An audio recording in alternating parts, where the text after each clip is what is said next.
우리는 예정론에 대해 다루고 있습니다. 다른 것은 다 기억이 안 나더라도 오늘 이 주제 하나만 기억하고 가셨으면 좋겠습니다. 성령의 간섭이 무엇보다 우선이라는 것입니다. 지금까지 다뤄온 바 예정은 하나님 쪽에서 심판이 아니라 구원을 줄 것을 먼저 결정하시고 일방적, 선도적, 주도적으로 베푸십니다. 예정과 관련한 하나님의 역사와 은혜는 우리의 이성과 지성으로는 도무지 이해되지 않습니다. 합리적인 이성으로 하나님을 믿기에는 전 생애를 걸쳐 우리의 생활 전부를 들여 하나님을 믿을 자신이 없습니다. 그래서 주님은 천국은 반드시 먼저 성령으로 거듭나야 갈 수 있다고 니고데모에게 가르쳤습니다. 오늘은 니고데모를 통해서 우리의 지성 너머에 있는 성령을 통한 새로운 인지 능력에 대해서 생각해보고자 합니다.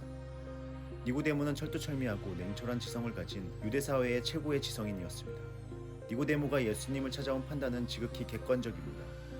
니고데모는 가슴으로 예수님을 안 것도 아니고 소문을 듣고서 예수님을 안 것도 아니고 예수님이 하신 표적을 보고 객관적으로 생각해서 한 것입니다. 예수님의 말씀과 행하신 일들을 볼 때 예수님은 하나님이 보내신 분이라는 것이 니고데모의 냉철한 지성적 판단이었습니다.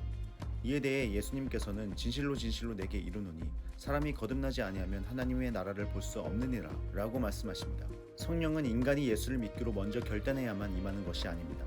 성령이 먼저 임해야 그 영혼을 거듭나게 해서 예수를 믿으려는 결단을 할 수 있게끔 이끕니다.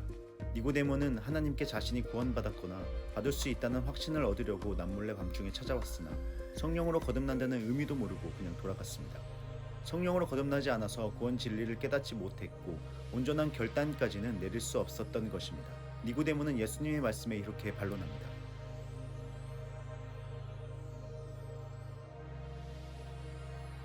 얼마나 합리적이고 이성적인 반론입니까?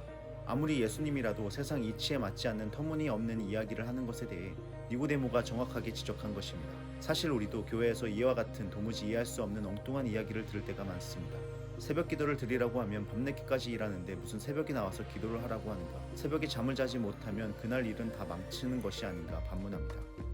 11조를 하라고 하면 아니 요즘에 무슨 구약시대에 하던 11조를 하라고 하는가 이야기합니다. 내 형편을 생각하고 세상 이치로 생각할 때 이처럼 현실에 맞지 않는다고 생각이 들 것입니다.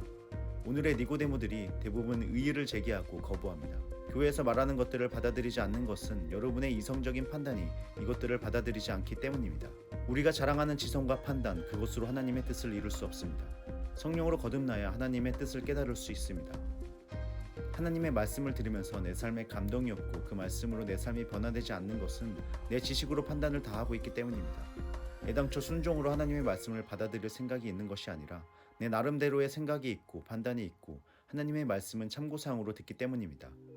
성령으로 거듭난다는 것은 우리의 모든 것을 하나님의 뜻 안에서 받아들이고 해석한다는 것입니다.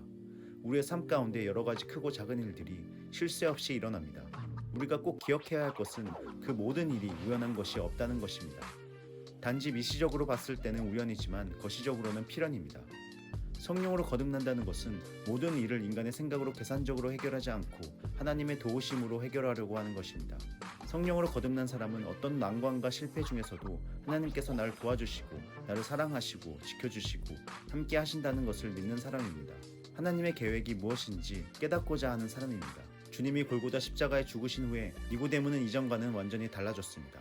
그가 의로운 사람이라 예수님의 장례를 도왔다고 단순히 이해해서는 안 됩니다. 예수를 십자가에 처형한 직후인지라 유대 관원인 그가 주님을 위하면 유대 사회에서의 지위, 신분 모든 것을 잃을 각오를 해야 합니다.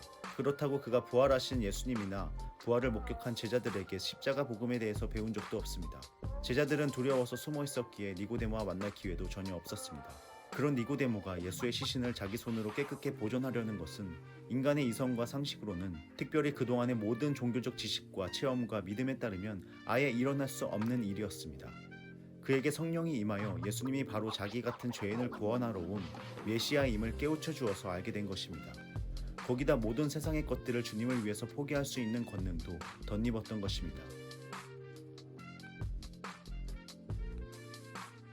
성령이 그에게 먼저 임한 후에 그는 예수를 믿을 수 있었는데 한마디로 그도 예정으로 구원받았던 것입니다.